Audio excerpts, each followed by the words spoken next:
한 바리새인이 예수께 자기와 함께 잡수시기를 청하니 이에 바리새인의 집에 들어가 앉으셨을 때에 그 동네에 죄를 지은 한 여자가 있어 예수께서 바리새인의 집에 앉아 계심을 알고 향유 담은 옥합을 가지고 와서 예수의 뒤로 그 발 곁에 서서 울며 눈물로 그 발을 적시고 자기 머리털로 닦고 그 발에 입 맞추고 향유를 부으니 예수를 청한 바리새인이 그것을 보고 마음에 이르되 이 사람이 만일 선지자라면 자기를 만지는 이 여자가 누구며 어떠한 자 곧 죄인인 줄을 알았으리라 하거늘 예수께서 대답하여 이르시되 시몬아 내가 내게 이를 말이 있다 하시니 그가 이르되 선생님 말씀하소서.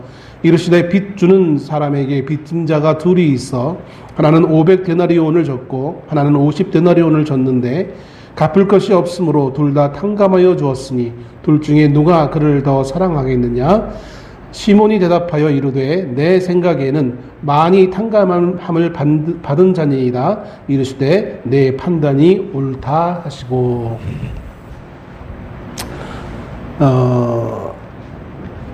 원래는 50절 말씀까지 쭉 더 읽으면 더 은혜로울 것 같은데 연결되어진 부분이기 때문에 다 보면 좋겠지만 시간 관계상 43절 말씀까지 봤습니다.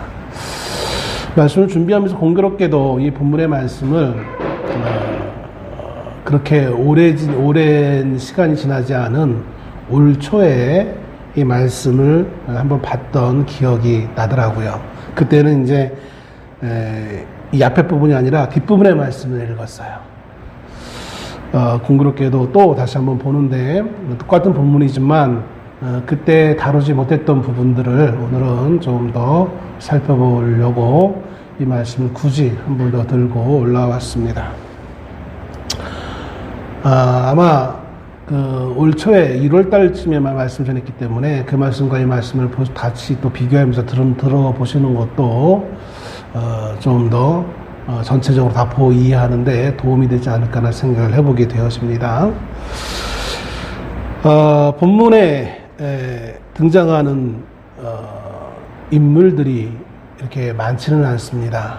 그러나 오늘 이 누가복음 7장에 나와 있는 이 본문의 말씀은요, 본문에 등장하는 두 인물을 통하여서 우리에게 형식적인 신앙과 참된 신앙의 모습을 보여주시고 이와 같은 차이가 어디에서 비롯되어지는지를 말씀해 주고 있는 것을 볼 수 있습니다.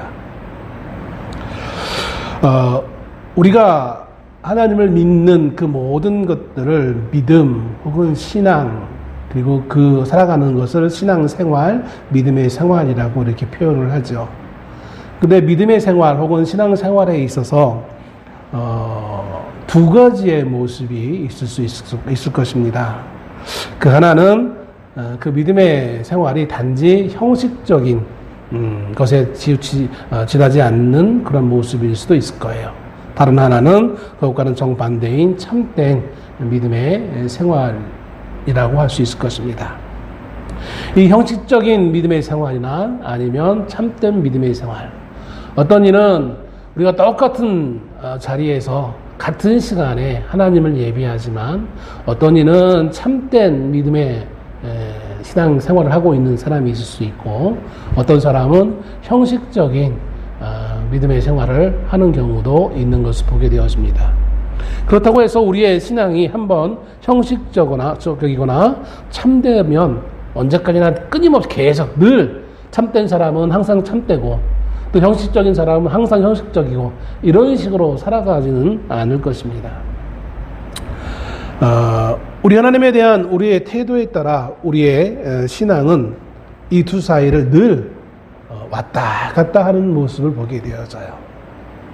이 사람은 참 온전하게 참된 신앙의 모습으로 신앙생활을 하고 있어 라고 사람들이 평가할지라도 그 사람이 항상 그렇지만은 않다는 거예요.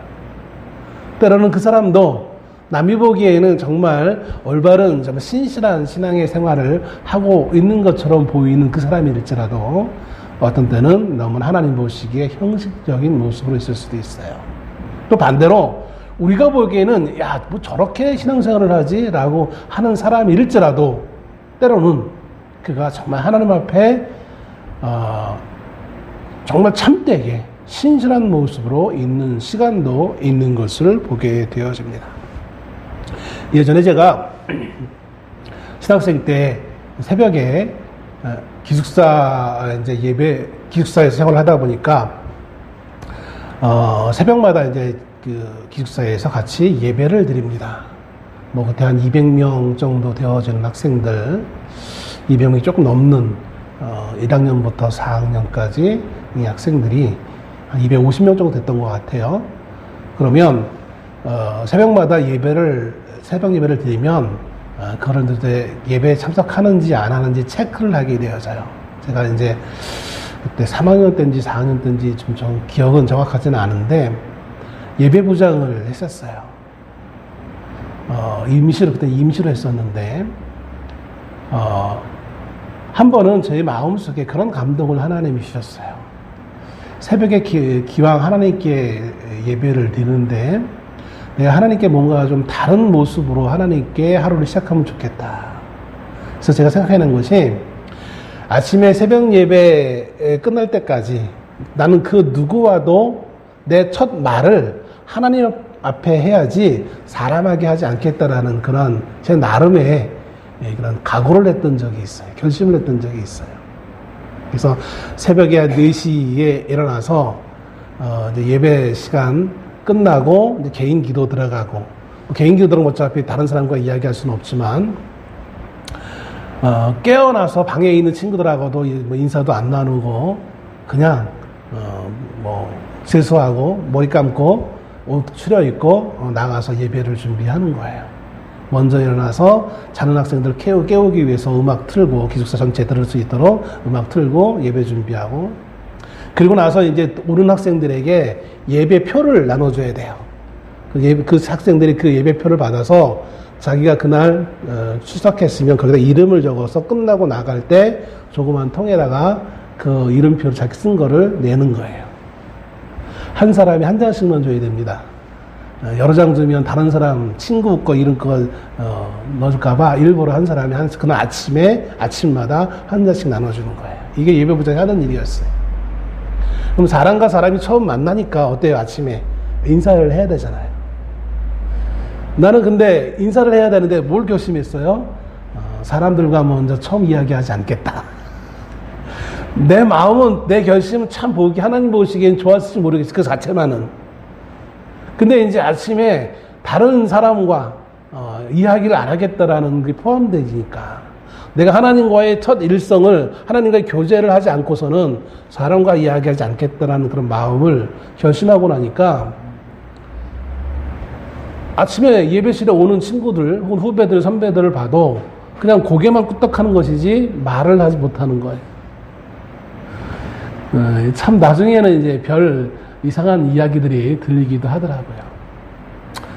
나중에 한 달 이상 그렇게 하다가 이제 자연스럽게 시간이 또 지나서 이제 그걸 포기했는데, 이게 그냥 내가 혼자의 결심이고 내가 그때 은혜를 받아서 그렇게 하는, 그때 그만큼은 정말 진실된 것이었어요.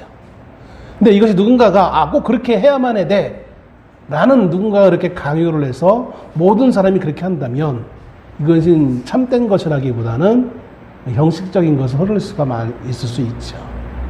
우리의 신앙생활이 그런 것 같아요.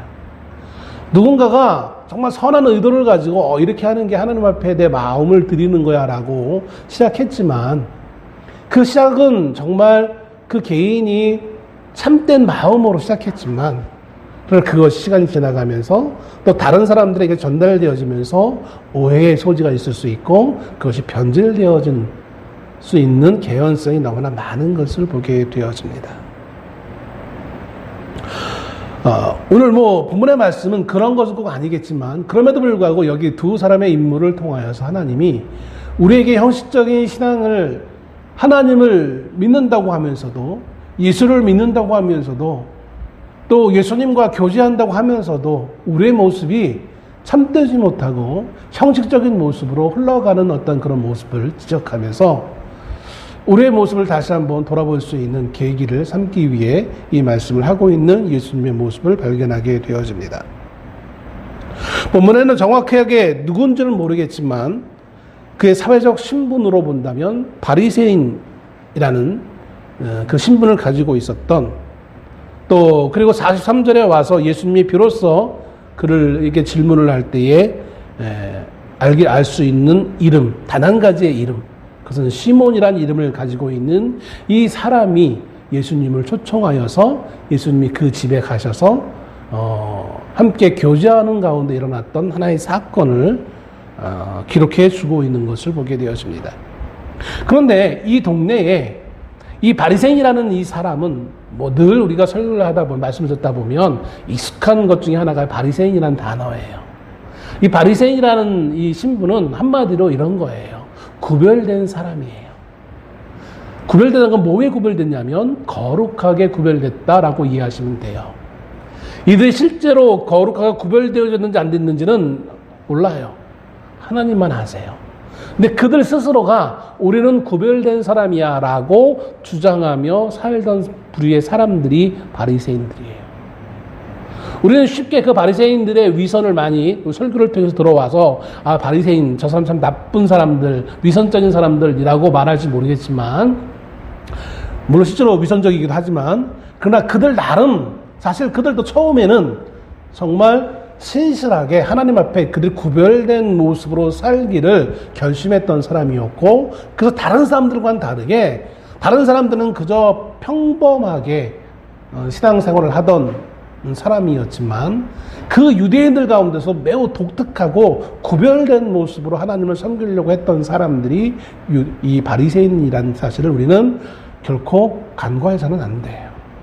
누구보다도 하나님 앞에 열심이었던 사람이고 또 그 하나님의 말씀에 최선을 다하여 지키려고 했던, 그러나 그들이 그 방법들이 자신들의 방법으로 말씀을 좀 변질시키고 왜곡시키고 잘못 이해하는 한도 내에서 그들이 했기 때문에 문제가 되어지긴 했지만, 아무튼 그들은 구별된 사람이라고 여겼던, 주장했던 그런 부류의 사람들이었어요. 그런 집에 예수님이 초청을 받았어요. 바리새인의 집에는 아무나 들어갈 수 있는 게 아니었어요. 죄인은 들어갈 수 없어요. 부정한 사람들은 그 집에 초청을 받을 수가 없어요. 그런데 예수님이 초청을 받은 거예요. 또 놀라운 것은 그 동네에 한 여인이 있었는데 그 여인은 죄를 지은 여인이라고 오늘 성경 말씀에 기록해 주고 있어요. 그 죄가 무엇인지는 몰라요. 성경은 의도적으로 그 죄에 대해서 말씀해 주고 있지 않아요. 그러니까 우리들은 또 그걸 되게 그 궁금함을 참지 못해가지고 막 찾아요. 이 여인이 누구였을까? 죄가 무엇이었을까? 막 찾아가지고 갖은 억측을 다 해요. 그러나 그 어떤 억측도, 그 어떠한 찾음도 사실은 헛된 거에 불과해요. 하나님은 처음부터 이 여인의 죄를 가려주시고 있어요. 죄가 무엇인지가 중요하지 않아요. 이 여인이 누구인지가 중요하지 않아요.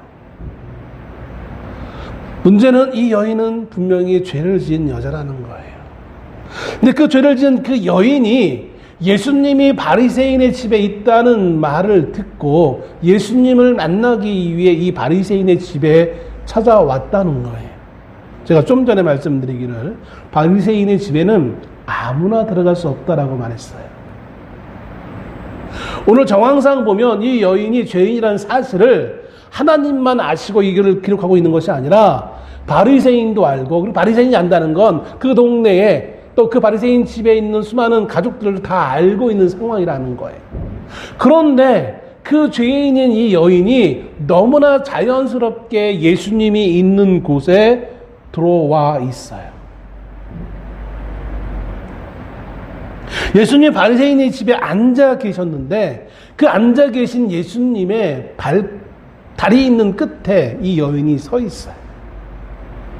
예수님은 모르시겠지만, 아니 그분은 하나님이시기 아시겠지만, 그러나 상황상 보면 눈칠 수 없는 그 위치에 이 여인은 뒤에, 예수님 뒤에 서 있어요.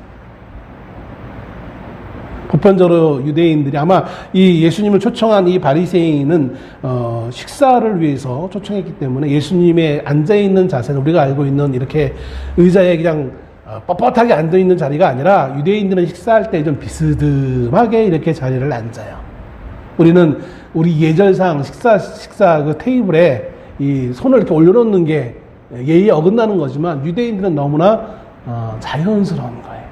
비스듬히 앉아가지고. 그래서 몸은 여기 있고 얼굴은 여기 있지만 다리는 저쪽에 이제 뻗어 있는 옆으로 이렇게 그런 식의 자리들을 마련해요. 이 여인은 예수님의 다리 있는 쪽에 서 있었어요. 그리고 이 여인이 그 예수님의 뒤에 서서 얼마나 눈물을 흘렸는지, 그 눈물로 예수님의 발을 적시기까지 했다라고 성경은 기록해주고 있습니다. 그리고 이 여인은 그 적셔진 예수님의 발을 자신의 머리로 닦았어요. 그리고 그 발에 입을 맞춥니다. 입을 맞추는 것, 예의상 우리가 서로 뺨을 입에 맞추는 것, 혹은 입안에 손을 맞춘다고 하는 이런 것들은 우리가 흔한 것이잖아요. 인사하고 하는 그 모습. 그런데 이 여인은 입이나 뺨이 아니라 예수님의 발에 입을 맞추고 있는 것을 보게 되었습니다. 이 뜻하지 않은 사건을 목격한 예수님을 초청한 바리새인은 그것을 보고 생각하기를 오늘 39절 하반절에 이렇게 생각합니다. 이 사람이 만일 선지자라면 자기를 만지는 이 여자가 누구며 어떠한 자 곧 죄인인 줄을 알았으리라 하거늘. 여러분, 한 여인이 울었어요. 울고 있어요. 울던 여인이 그 눈물로 한 사람의 발을 적시고, 그리고 그 발을 자기의 머리털로 닦고 그 발에 입을 맞췄어요. 여러분이 그 장면을 보신다면 여러분은 어떤 생각을 하실까요? 제일 먼저 어떤 생각이 들까요? 여러분의 가치관에 따라 다양하게 생각을 할 거예요. 어떤 이는 저 여자가 미쳤나? 이렇게 생각하는 사람도 있을 것이고, 여러 가지 다양하게 할 수 있었겠죠. 이 바리새인이 든 첫 번째 생각은 그 여인에 대한 측은지심이나 여인이 왜 이렇게 울었을까? 혹은 여인이 왜 이렇게 행동을 했을까? 여기에 관심이 있는 게 아니라 그 여인에게 몸을 만짐을 당한 예수님을 생각하고 있어요. 저 죄인인 여자가 자신을 건드리는데도 불구하고 그걸 피하지 않고 있는 예수님. 여러분, 우리라면 어떤 생각을 할까요? 참 보편적이지 않은 생각을 한 게 바리새인의 모습이에요. 보편적으로 우리는 여인에 대해서 관심을 가져야 되는데 이 바리새인은 여인이 아니라 그 여인이 만짐을 당한 예수님. 그러면서 생각하기를 저 여자가 죄인인데, 죄인인 여자가 자기를 만지는데 가만히 있는 예수님에 대해서 왜 이 바리새인은 그런 생각을 하고 있는 걸까요? 바리새인이 보기에 여인은 죄인이고 그것을 알지 못하는 예수님은 선지자의 자격이 없다고 그 순간에 판단하고 있는 거예요. 선지자라면 이 여인이 죄인이라는 것을 알기 때문에 여인이 자기를 만지려고 했을 때 분명히 화를 내거나 막거나 피하거나 하는 것이 당연한 건데, 어떻게 죄인이 선지자의 몸을 혹은 바리새인의 몸을 만져서 부정하게 만드는 것을 허용하겠냐는 거예요. 그러니까 아마 구약에 나와 있는 유명한 엘리야나 엘리사나 이런 선지자였다면 분명히 자신의 몸을 만지려고 했던 여인을 대해서 분노하고 저주하며 외치기까지 했을 텐데, 그러지 않은 것을 보면 예수란 사람은 소문에는 선생님, 랍비, 선지자 여러 가지 소문이 있지만 선지자는 아니었네, 확실해 라는 확신을 가지게 되어지는 것이죠.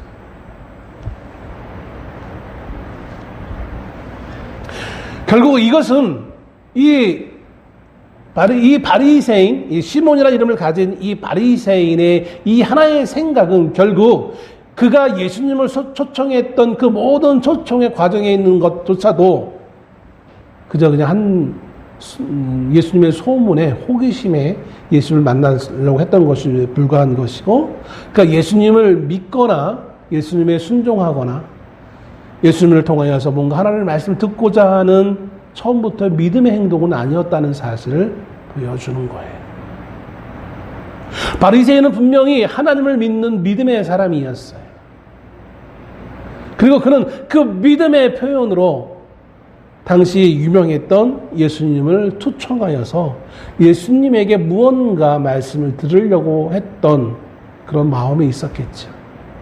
그런데 그는 이 예수님의 하나의 이 여인을 허용하는 모습을 통하여 결국 자신이 긴가민가 의심했던 그 모든 이분이 선지자인가 아닌가, 이분이 신뢰할 만한 사람인가 아닌가라는 그 의심의 그 내용에 확신을 하게 되어지는 것을 보게 되었습니다. 그리고 그것은 그가 예수님을 초청해 놓고도 예수님에게 정말 마음을 다해서 예수님을 섬기지 않았던, 형식적으로 예수님을 대했던 자신의 그 태도가 틀리지 않았다라는 확신을 갖게 되어지는 계기를 마련하게 되어지는 거였어요. 그런 생각을 하고 있는 그 짧은 순간에 예수님이 이 바리새인을 향하여 질문을 하십니다. 그게 41절, 42절 말씀입니다. 이건 하나의 이제 비유이겠죠. 빚주는 사람에게 빚진 자가 둘이 있는데 하나는 500데나리온을 빚졌고 한 사람은 50데나리온을 빚졌다라는 거예요. 근데 이 사람들이 다 갚을 것이 없어요. 그래서 빚주는 사람이 가만히 보더니 이 사람이 갑자기 못 갚으니까 그러면 내가 빚을 다 탕감해 줄게. 빚을 갚지 마. 이렇게 얘기했다라는 거예요.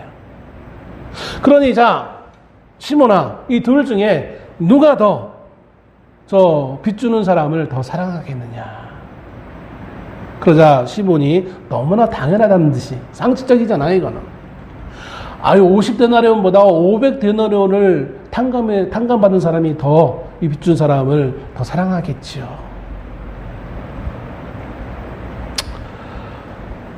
그러자 예수님이 그 바리새인의 그 대답에 대해서 뭐라고 표현하시냐면, 내 판단이 옳다. 판단이 잘못되진 않았다라는 거예요. 옳다라는 거예요. 예수님은 이 비유를 왜 이 시몬에게 하시는 걸까요? 왜 이 비유의 말씀을 굳이 이 상황에서 이 시몬에게 하시는 걸까요? 예수님은 이 비유를 통하여서 무거운 짐이 벗겨지는 경험을 한 사람이 가지는 감사의 깊이를 알기를 원하시는 것이었어요. 시몬이 보기에 가치 없다고, 단지 죄인에 불과하다고 여겨 생각했던 이 죄인인 그 여인이 예수님에게 보인 이 행동이야말로 그냥 한 행동이 아니라 이유가 있는 행동이라는 거예요. 왜 이 여인이 남의 집에 와가지고 한 번도 보지 못한 사람인데 그 사람 뒤에 와서 그렇게 눈물을 흘리는지, 얼마나 눈물을 많이 흘렸는지 그 사람의 발을 적시기까지 눈물을 흘렸어요. 왜 이 여인은 그렇게 할 수밖에 없고, 또 여인이 자신의 머리로 건장한 성인의 남성의 발을 씻겨주는 이 수치스러운 행동을 거리낌 없이 하고 있는지, 그리고 그 발에 입을 맞추는지. 예수님이 말씀하시기를 시몬을 향하여서 너는 나를 초청해 놓고도, 나를 만나기 위해 초청해 놓고도 나를 위해서 씻을 물조차 준비하지 않았는데, 이 여인은 자신의 눈물로 예수님의 발을 씻겨주고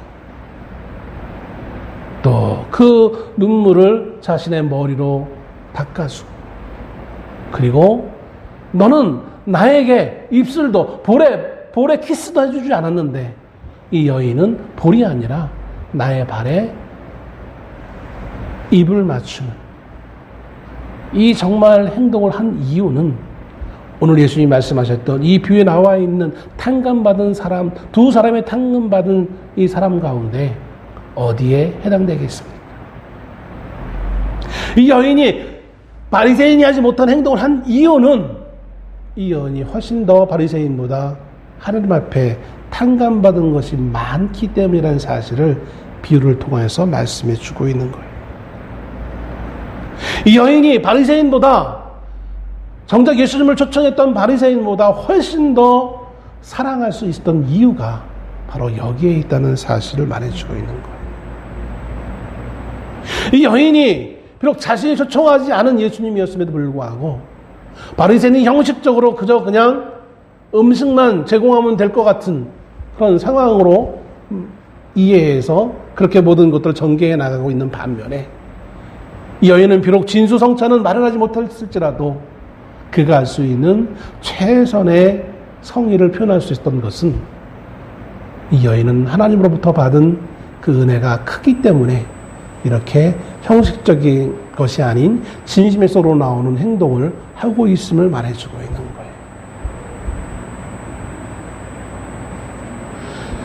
이 사건 자체가 정말 있을 수 없는 사건이에요. 앞에서 말씀드렸듯이 어떻게 죄인인 이 여인이 바리새인의 집에 들어갈 수 있겠습니까? 들어갈 수 없어요. 문에서 이미 쫓겨남을 당해야 되는 것이 지극히 상식적인 거예요. 그런데 여인이 들어왔어요. 돌아와서 예수님 뒤에 서서 예수님을 터치하고 있는 거예요.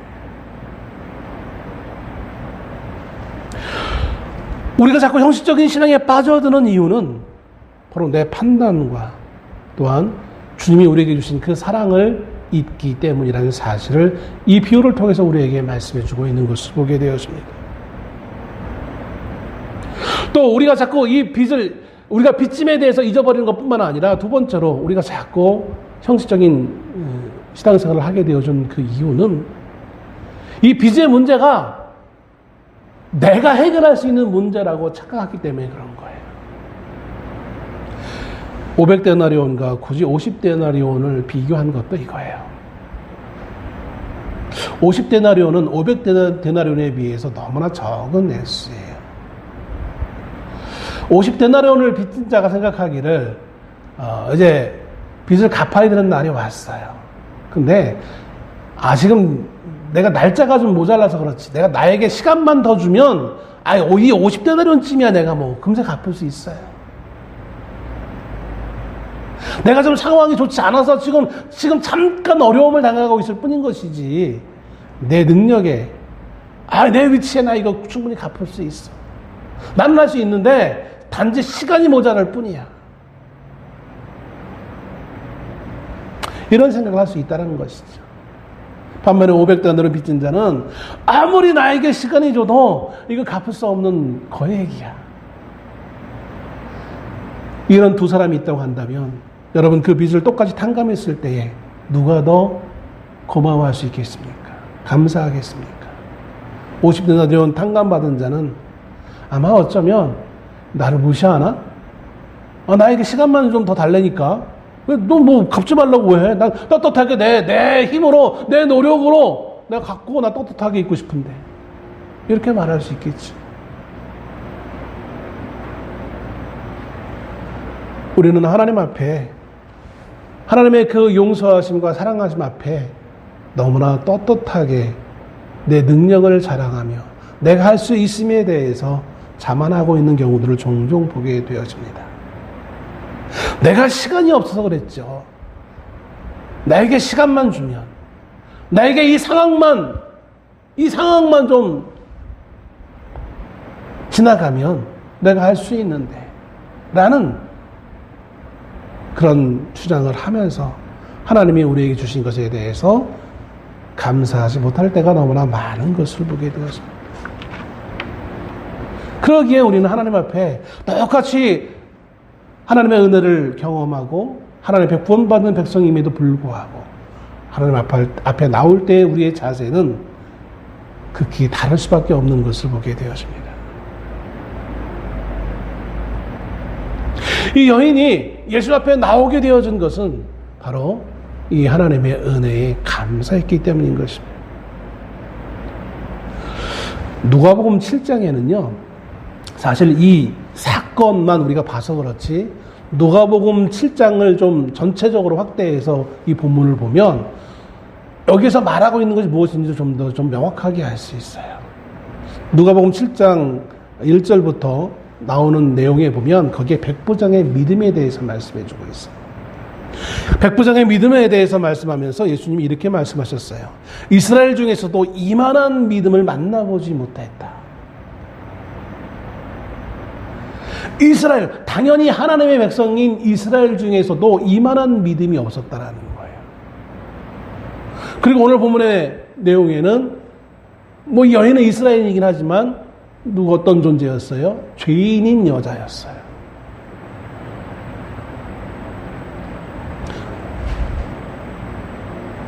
칠장 전체가 오늘 믿음에 대해서 말씀하시고 있는 거예요. 믿음과 하나님의 사랑에 대해서 말씀해 주고 있어요. 하나님의 사랑을 입었음에도 불구하고 그걸 믿음으로 반응하지 못하고 있는 원래 자녀들과 놀랍게도 사랑을 받지 않은 것 같은데 사랑을 깨닫고 주님 앞에 믿음으로 나오는 사람들을 대조해 가면서 우리의 오늘 이 시대에 살고 있는 우리 성도들에게 우리의 신앙의 현주소가 어디쯤에 있는지를 돌아보기를 우리에게 교훈하고 있는 것을 보게 되었습니다. 두 사람의 차이, 두 민족의 차이, 유대인과 이방인의 차이, 바리새인과 이 여인, 이 죄인인 여인의 차이, 이들이 얼마나 많은 죄를 졌는지 안 졌는지의 문제가 아니라 혈연의 문제가 아니라 하나님의 사랑을 입었음에도 불구하고 그것을 기억하고 있는 자와 기억하지 못하는 자의 차이에 대해서 말씀하고 있는 거예요. 이게 믿음의 사람과 진정한 믿음의 사람과 형식적인 믿음의 사람의 차이가 여기에서 비롯된다는 사실을 우리에게 말씀해 주고 있는 거예요. 성경은 이 여인에 대하여서 그 어떤 정보를 우리에게 주지 않습니다. 앞에서도 말씀드렸던 것처럼 이 여인이 이름이 무엇인지, 직업이 무엇이었는지, 어떤 죄를 졌는지, 가족은 누구였는지 전혀 언급하고 있지 않아요. 우리는 자꾸 어리석게도 본문에서 말하고 있는 핵심적인 교훈을 받기보다는 자꾸 주변에 있는 것들에 더 궁금해해요. 그러면서 이 여인에 대해서 많은 사람들이 착각하고 있는 것은 이 여인의 이름을 찾았다. 기억고 찾아냈어. 이 여인 누구냐면 막달라 마리아야. 이렇게 말하는 사람들이 있어요. 아마 찬송가 211장에 값비싼 향유를 주께 드린 막달라 마리아 본받아라는 가사가 있어요. 이거는 잘못 성경을 해석해서 작사한 내용이에요. 사실은 이 찬송의 가사는 잘못된 거예요. 막달라 마리아라고 성경 어디에도 말하고 있지 않아요. 여인이 예수님에게 향유를 붓는 사건이 사복음서에 모두 등장하고 있습니다. 그래서 때로는 목사인 저도 설교하다 보면 헷갈릴 때가 있어요. 오늘은 다르지만 어떤 때는 마태복음의 본문을 가지고 설교할 때가 있고 어떤 때 요한복음을 가지고 설교할 때가 있으면 똑같은 준비하다 보면 한번 한 것 같은데 하다 보면 이래서 했구나라는 그런 사실을 깨달을 때도 있어요. 이 복음서 4곳에 다 기록되어지고 있는데 마태복음 26장, 마가복음 14장, 요한복음 12장에 나와요. 그런데 이 4곳의 본문에 대해서 오해하는 일이 참 많아요. 향유를 부은 것이 예수님에게 향유를 붓는 사건이 몇 번이나 있었느냐. 어떤 사람은 한 번이다. 어떤 사람은 아니야. 이제 2번이야. 또 최근에 또 제가 이 말씀을 준비하면서 또 자료를 찾다 보니까 어떤 목사님이 이 바보 같은 사람들 성경을 잘못 해석해서 하고 총 3번이야 라고 또 이렇게 지적하는 분도 있는데 총 2번이에요. 2번이 맞아요. 아주 오랜 옛날에는 한 번으로 착각했어요, 목사님들이. 근데 말씀을 배우다 보니까 한 번이 아니라 2번이구나. 사복음서에 다 나오지만 마태, 마가, 요한에 나오는 거는 똑같은 동일한 사건이고 그리고 이 누가복음은 다른 사건이에요. 어떻게 다른 사건이냐? 그 증거가 어디 있느냐?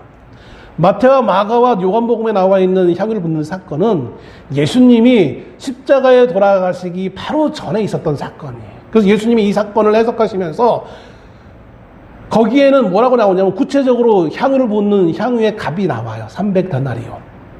옥합을 깨고 뭐 이런 것들이 좀 구체적으로 나와요. 그러면서 그 300더들은 아까운데 왜 그랬냐라고 꾸중하고 있는 제자들을 향하여서 오히려 제자들을 향하여서 나무라면서 예수님 말씀하시죠. 이 여자가 나에게 좋은 일을 행했다. 나의 장례를 예비한 것이다. 라고 말씀하세요. 그 모든 것들은 예수님이 십자가에 죽기 위해 잡히시기 이틀 전에 있었던 사건이었어요. 수요일날, 고난주간 수요일날에 있었던 사건이었어요. 그런데 오늘 본문의 말씀은 그거 아니에요. 이거는 예수님의 그 고난주간에 있었던 것이 아니라 예수님이 1차 갈릴리 전도 때 후반부에 있었던 사건이에요.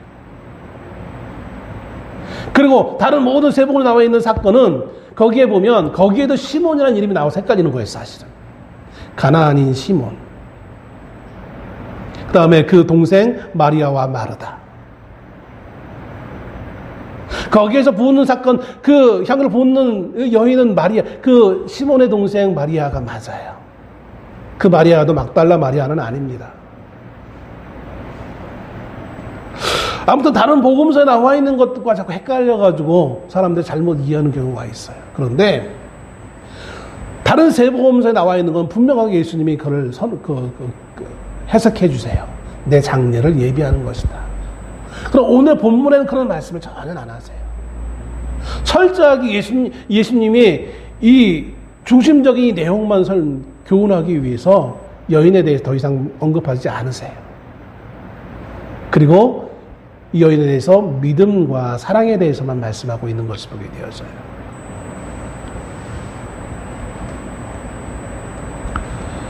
안타까운 것은 우리가 주님의 사랑을 잊어버리고 바리새인과 같이 주님을 무시하며 산다는 것입니다.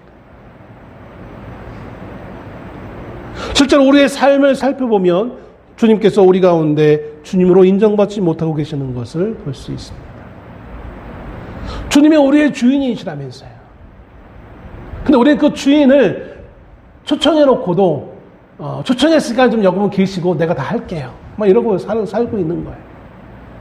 내 마음대로 판단하고 내 마음대로 생각하고 내 마음대로 하고 싶은 대로 행하며 살고 있는 것이 정작 우리의 모습인 거예요. 형식적으로 주님이 나의 주인이라고 하면서 주인은 주님이 아니라 내가 주인이 되어지는 삶을 살아가고 있는 거예요. 그러니 당연히 형식적인 믿음의 생활을 할 수밖에 없는 거예요. 정작 예수님을 초청해 놓고도 예수님의 발 씻을 물도 준비해 주지 않고 예수님을 반겨 맞이하지도 않고 그 예수님이 어떤 사람인지 그냥 그 자기 호기심만 채우기 위해 이리저리 살펴보고 있던 바리새인처럼 오늘 우리의 삶의 모습도 우리의 신앙의 모습도 우리가 예수를 믿는다고 하면서 예수님 우리에게 초청해 놓고서도 여전히 우리는 예수님은 한 구석에 그냥 앉아 계세요. 이렇게 말해놓고 내 마음대로 다 행하며 살아가고 있는 우리의 모습을 발견하게 되어주는 것이죠. 이게 왜 그렇다고요? 주님이 우리에게 주신 사랑을, 우리의 은혜를, 우리에게 베푸신 그 은혜를 우리가 온전히 기억하지 못하기 때문에 그런 거예요. 그건 옛날에 받은 은혜고 지금 당장 내 앞에 있는 이 문제에 해결하는 이 은혜가 더 나에게 필요합니다라고 우리는 주장하고 있는 거예요. 내 궁금함, 내 문제, 내 걱정거리, 내 현실의 것들 이게 더 중요하지. 뭐 과거에 나에게 베푸신 거 그거 당연한 거 아닙니까? 라고 혹시 우리는 이렇게 생각하고 있지 않습니까? 다 지나간 건데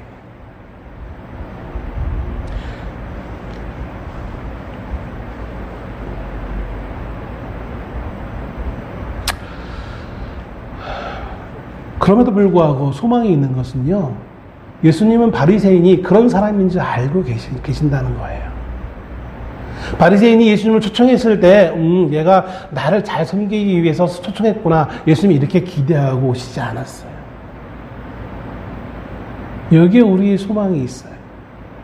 여러분, 우리가 때로는 우리의 삶에 분주하여서 바빠서 우리의 문제거리로 인해서 하나님 앞에 신실하지 못하고 형식적으로 그냥 예배만 드리고 가는 삶,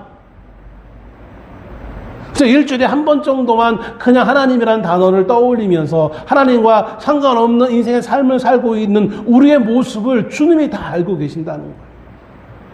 그리고 이 하나님을 생각하기보다는 우리 앞에 놓여있는 세상의 수많은 문제거리들, 내 욕망에 비쳐있는 내 욕망을 이루기 위한 수많은 요소들, 거기에 더 분주한 우리의 삶을 살고 있다는 사실을 주님이 아신다는 거예요.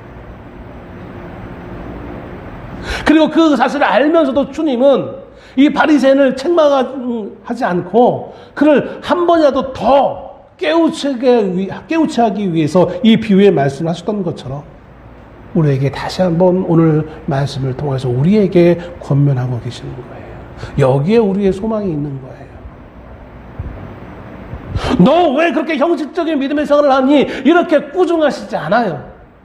우리의 한계를 알고 계시니까. 그 주님은 다시 한번 이 주일날 하나님 앞에 모여있는 모든 주의 성도들 앞에 다시 한번 말씀을 통하여 우리를 권면하시고 교훈하시는 거예요. 지나간 것은 지나간 것이고 이제 다시 좀 잘하자. 내가 너를 위해 너의 모든 가장 근본적인 문제를 해결해 줬잖아. 내가 너를 먼저 사랑했잖아. 주님은 마태복음 11장 28절 우리가 너무나 잘 알고 있는 수고하고 무거운 짐진 자들아 다 내게로 오라 내가 너희를 쉬게 하리라 말씀하신다는 거예요. 여러분 우리는 다 수고하고 무거운 짐을 진 자들입니다. 어린 아이에서부터 어른에게까지 우리는 각각의 우리의 짐 때문에 한 주간 동안 힘겨운 현재 삶을 살다 이렇게 왔어요. 그런 우리를 향해서 주님은 꾸짖지 않으세요. 너 왜 그랬냐? 라고 말씀하시지 않아요. 왜냐하면 우리 주님이 우리를 사랑하시기 때문에 우리를 위해 십자가에 죽기까지 하셨기 때문에 중요한 것은 너 왜 그렇게 했느냐가 아니라 이제 그 문제를 다시 한번 깨우치고 다시 주님의 그 사랑을 기억하라는 거예요.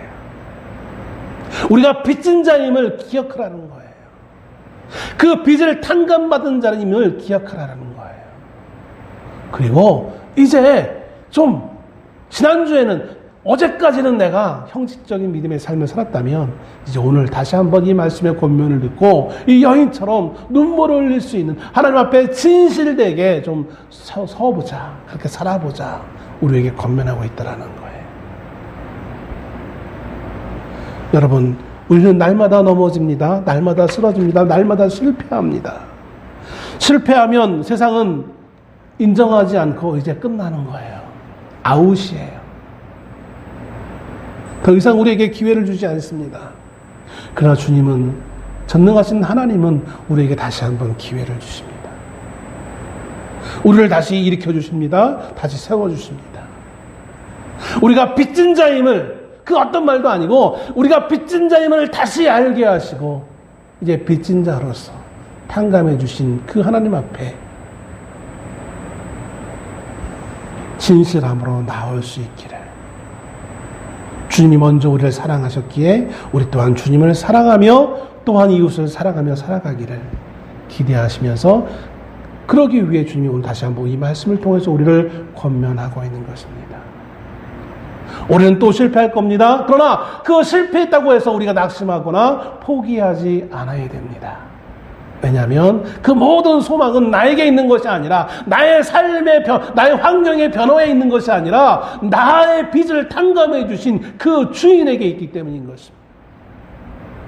내 모습이 날마다 형편없는 모습으로 변질된다 할지라도 어제와 오늘 똑같은 그런 모습으로 나온다 할지라도 주님은 우리를 포기하지 않으십니다. 주님이 우리를 포기하지 않으셨기에 우리 또한 포기해서는 안 될 것입니다. 이 다시 한번 우리가 빚진 자임을 알고 그리고 그 빚을 탕감해 주신 분이 있음을 알고 그분 앞에 감사함으로 믿음의 삶을 다짐하며 나아갈 수 있는 저와 여러분 될 수 있기를 주의 이름으로 축원합니다. 기도하겠습니다.